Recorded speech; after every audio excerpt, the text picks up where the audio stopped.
I heard a splat and looked towards the sound. There, I saw a dumpling smashed against my mom's cheek as she sat across from me. Old folks should stay away, someone muttered. My mom wiped her face with a napkin, trying to stay calm, but I could see she was disgusted. You're Sarah Murphy, handling foreign currency deposits at the New York bank, aren't you? Yes, that's me. You don't seem to have dementia. Keeping up part-time work, right? I'll remember you until tomorrow, my mom said. Then she quietly stood up and walked away quickly. I followed her. My name is Jessica Jones. I'm 29 years old and work in an office. Since graduating from college, I dedicated myself to my job and didn't date much. But a few months ago, I got a boyfriend named Charlie. He's the same age as me and works as a banker. A colleague introduced us. Charlie is nice, gentle, and polite to everyone, which made me feel comfortable with him. I secretly thought I'd like to marry someone like him, but I felt it was too early to introduce him to my mom. I'm Charlie. I've been dating Jessica for 3 months now. Nice to meet you. Thank you for your polite greeting. You're a good man. Too good for my daughter. My mom smiled as she watched Charlie's polite greeting and his trembling hands presenting a gift. Jessica is really kind and hardworking. I'm the one who's undeserving. Is that so? She used to be such a klutz, a tomboy with short hair when she was little. Oh, right. Would you like to see her album? Really? I would love to see it. Wait a moment, Mom. My mom welcomed Charlie, and the three of us had a delightful dinner that day. After that, Charlie and I often visited my mom's house together. My dad passed away when I was little, and my mom raised me as a single parent. Your happiness is my happiness, Jessica. Thank you for introducing Charlie to me, she would say, genuinely happy for my well-being. Seeing her happy face made me happy too. However, taking Charlie to see my mom too often made me worry it might seem like I was pressuring him into marriage. I was considering marriage with Charlie, but I wasn't sure how he felt about it. When I visited Mom alone one time, Charlie said, "If you were going to your mom's, you should have told me." I was worried about her since she was feeling a bit under the weather last time, and I wanted to see her face. Plus, I wanted to talk about the movie she recommended. It turned out Charlie and my mom were getting along better than I thought.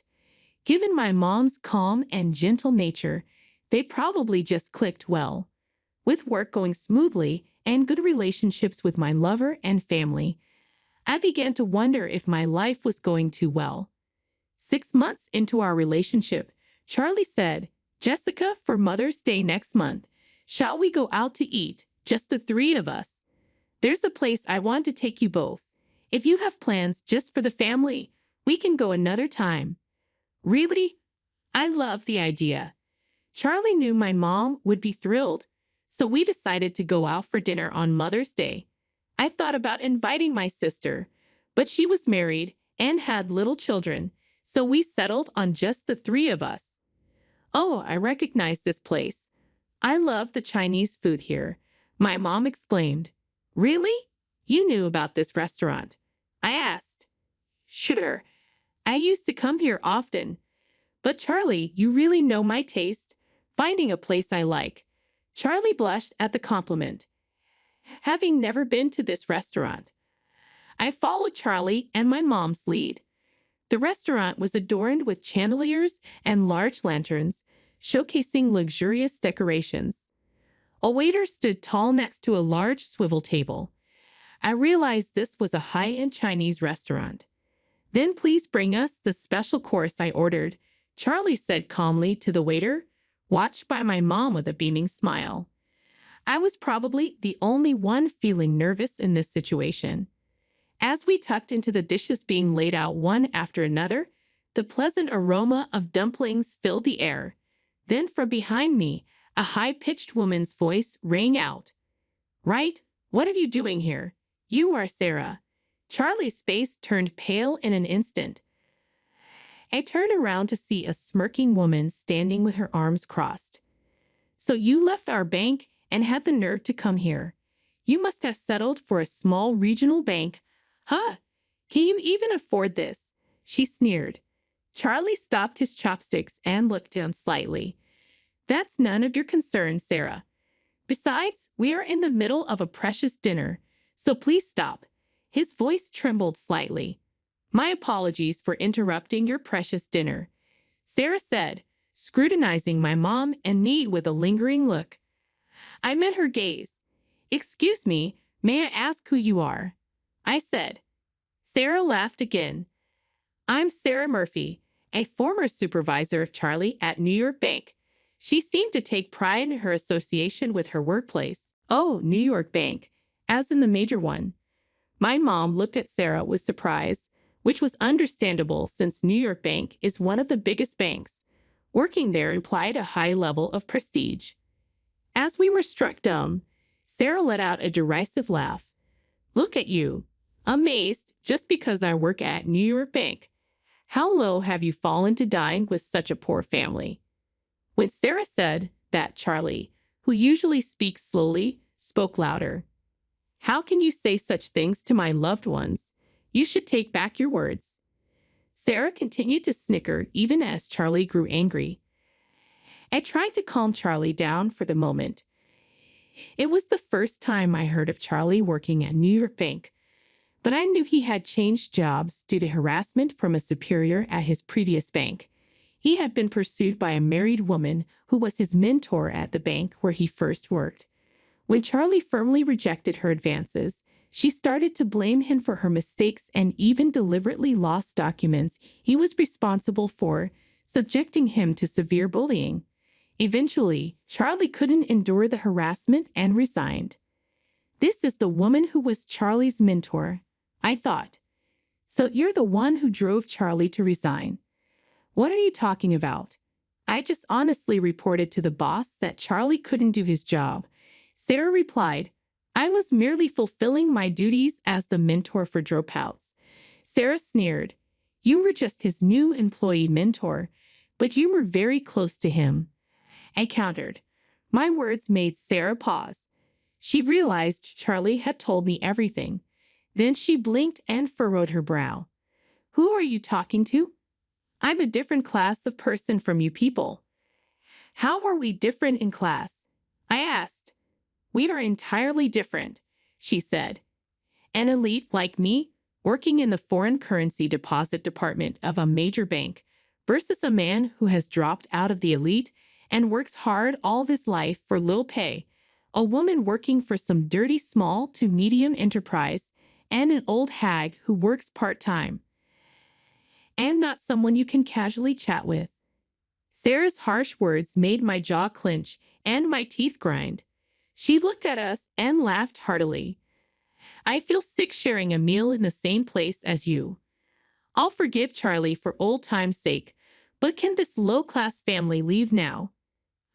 I was at my breaking point and almost slammed my napkin on the table, but my mom stopped me.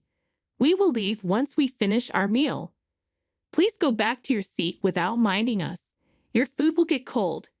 Looking at her table, I noticed only one set of dishes laid out. My mom's words implied, eat alone and be miserable. Considering the conversation over, we turned back to our table and picked up our chopsticks again.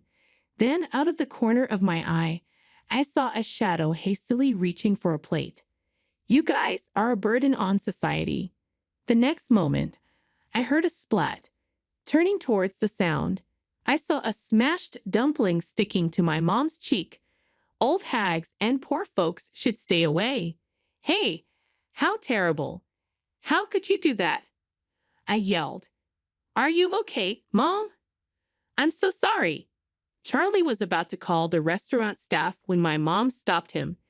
It's not right to throw food, especially something so hot. While she wiped her face with a napkin, trying to remain calm, her expression was full of disgust.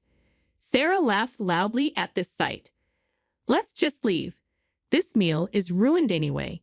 You're Sarah Murphy from New York Bank, handling foreign currency deposits, right? That's correct. It seems you don't have to worry about dementia yet. Keep up the part-time work. Sure, I will remember you well until tomorrow. After saying that, my mom silently stood up and walked away briskly, her cheek red. We decided to stop by a doctor for treatment on our way home.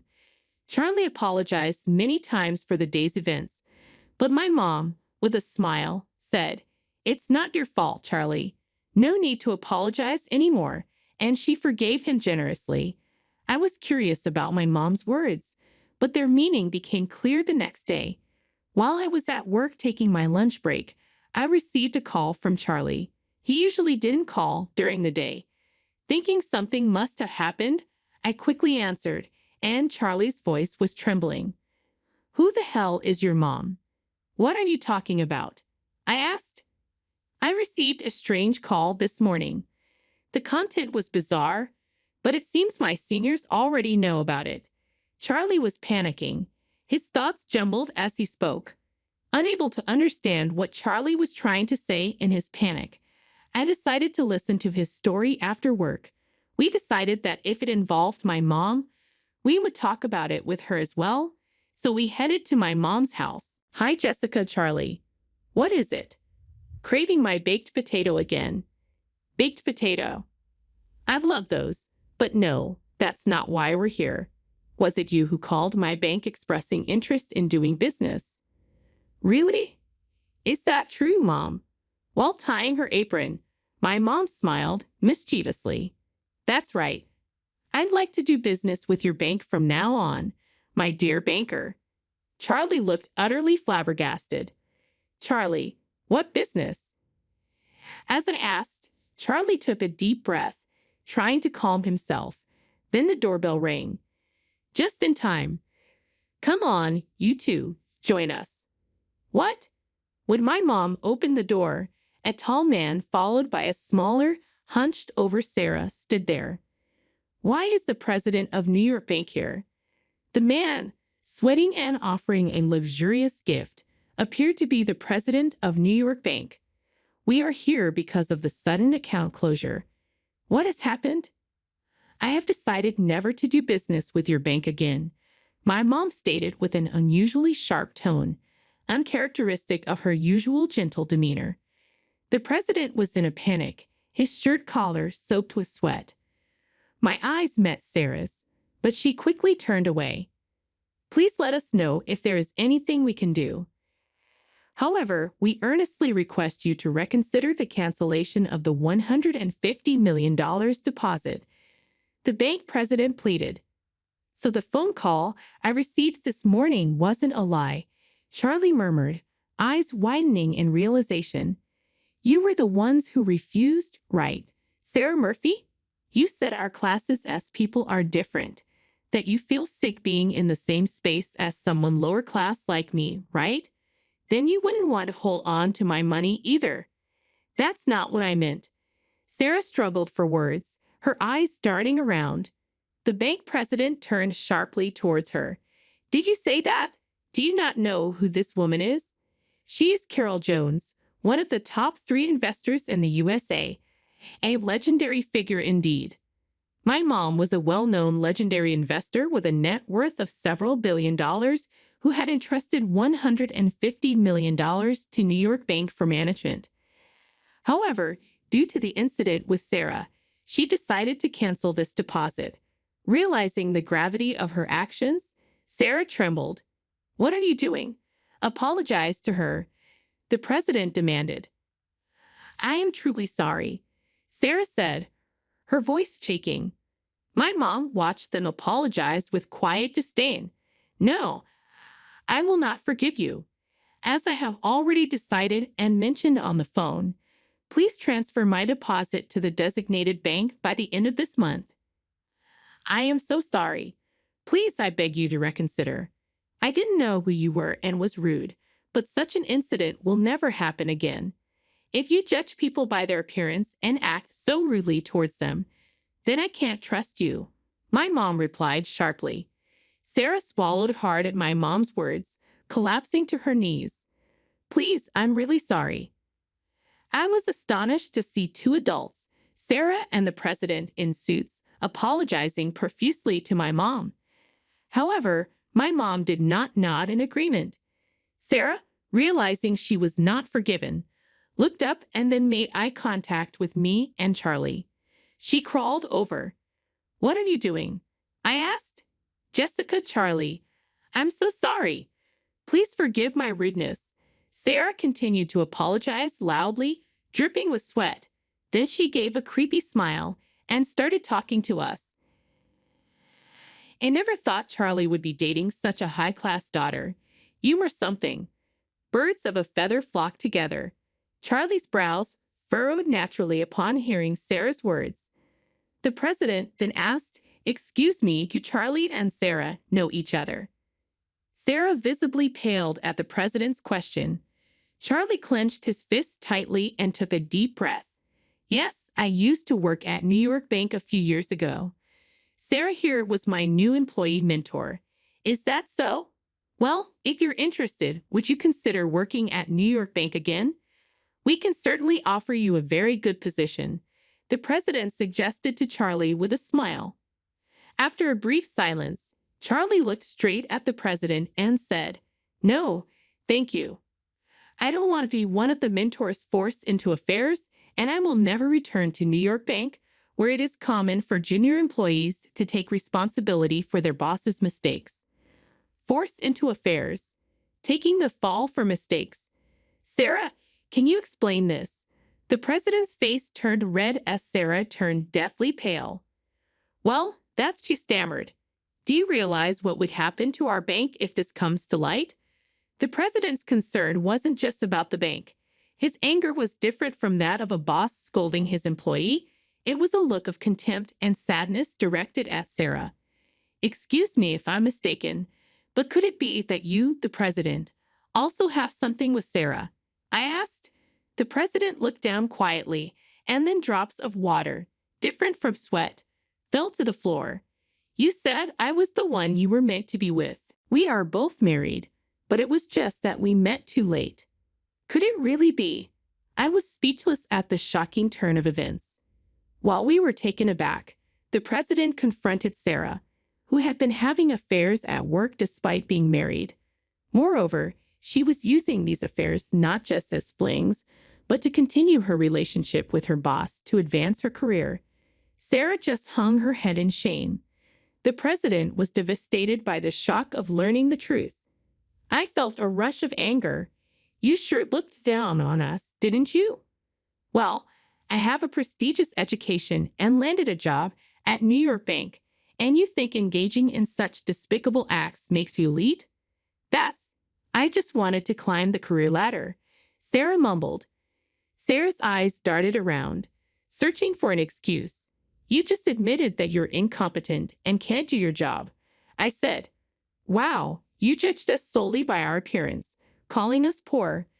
But no matter how excellent your education or career might be, what you've done is morally bankrupt. Now you will face the consequences." After a moment of silence, my mom chuckled and clapped her hands loudly once. "That's the end of that. Don't come to my house anymore and don't contact me unless it's to arrange the payment. Now, if you understand, please leave." The president walked away listlessly, followed by Sarah. After they left through the front door, I watched them go for a while, their aura heavy and gloomy. Afterward, my mom's $150 million deposit was successfully transferred to the bank where Charlie works, and the matter was settled for the time being. Charlie's reputation at the bank improved due to this, and it seems certain he will be promoted in 6 months. On the other hand, according to a former colleague of Charlie's, Sarah was fired after the incident. Her sudden dismissal became a topic of conversation among the bank employees, sparking rumors that something had happened. Then someone well-informed about the affair between the president and Sarah exposed the truth in the bank. Furthermore, the wives of her other married lovers demanded alimony from Sarah. As a result, her affairs were revealed to her husband, leading to her divorce. Sarah was in debt for alimony payments and had lost her family. She confessed her affair with the president to the president's wife herself, saying, "It's not fair that I'm the only one who's unhappy." The wife calmly dealt with the confession and demanded alimony from Sarah. After this backfired and accumulated more debt, no one has seen Sarah since. 3 months have passed since then. This Chinese food is always so delicious, but it would have been nice to make up for Mother's Day after all. Paul, Charlie, and Jessica weren't at fault, but we couldn't finish the meal that time. "Right, this is my way of making it up too," I said. We returned to the high-end Chinese restaurant to make up for that day, the three of us dining together again. We just hoped for more peaceful days like these. By the way, Charlie, even if you and Jessica break up, I have no intention of changing the person in charge of my deposit. I dislike relationships where love isn't judged fairly. Hey, Mom, what are you talking about? We're not held together by convenience. If we break up, it'll be clean and clear, right? Charlie's face turned red, even though he hadn't drunk any alcohol. I vow this. Unless Jessica dislikes me, we won't separate. Right, Charlie, you are passionate just like Jessica's dad when he was young. As I listened to this conversation, I looked in the mirror decorating the restaurant and saw my face had turned the same color as Charlie's, even though I hadn't drunk any alcohol.